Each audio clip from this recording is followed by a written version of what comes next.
ఎండల వల్ల పంట ఎండిందని ముఖ్యమంత్రి అంటాడు. బోర్ల కింద ఎండిపోతే మాకు బాధ్యత లేదని బాధ్యత రాహిత్యంతో ఇరిగేషన్ మంత్రి మాట్లాడతాడు. మేము రాష్ట్ర ప్రజల తరపున, రాష్ట్ర రైతుల తరపున ముఖ్యమంత్రిని, ప్రభుత్వాన్ని ఒకటే అడుగుతా ఉన్నాం. ఇవాళ పంటలు ఎండినాయంటే దానికి మీ చాతగాంతనం కారణం. గోదావరిల నీళ్లుండి, కృష్ణల నీళ్లుండి వాడుకోలేని తెలివి తక్కువతనం కారణం. చెరువులు నింపలేని తెలివి తక్కువతనం. పంప్ హౌజ్లు టైంకు స్టార్ట్ చేయలేని తెలివి తక్కువతనం.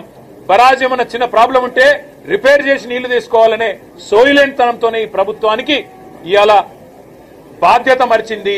అందుకే మేము రాష్ట్ర ప్రజల తరపున అడుగుతా ఉన్నాం.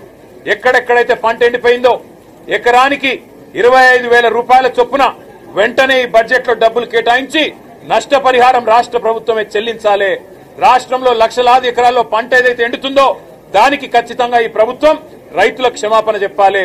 ఇలా భూగర్భ జలాలు అడుగంటున్నాయంటే ఖచ్చితంగా దానికి కారణం ఈ ప్రభుత్వమే. చెరువులు నింపకపోవడం, ఇష్టం వచ్చినట్టు చెక్ డ్యాంలు నింపకపోవడం, ఇష్టం వచ్చినట్టు ఇసుక తోడుకోవడానికి, కేవలం ఇసుకతో దోపిడీ కాంగ్రెస్ నాయకుల జేబులు నింపడానికి మీరు చేసిన నిర్వాహకం అనే కారణం ఇవాళ గుర్తుపెట్టుకోవాలని కోరుతూ రాష్ట్ర రైతాంగానికి కేసీఆర్ గారు ఉన్నారు, బీఆర్ఎస్ ఉన్నది. మేము భరోసాను ఇస్తూనే ఉంటాం, మీ తరఫున కొట్లాడుతూనే ఉంటాం. ఎక్కడెక్కడైతే పంటలు ఎండుతున్నాయో ఆయా ప్రాంతాల్లో పర్యటించి రైతుల్లో మనోధైర్యాన్ని నింపడానికి మేము ప్రయత్నం చేస్తూనే ఉంటామని చెప్పి కూడా తెలియజేస్తూ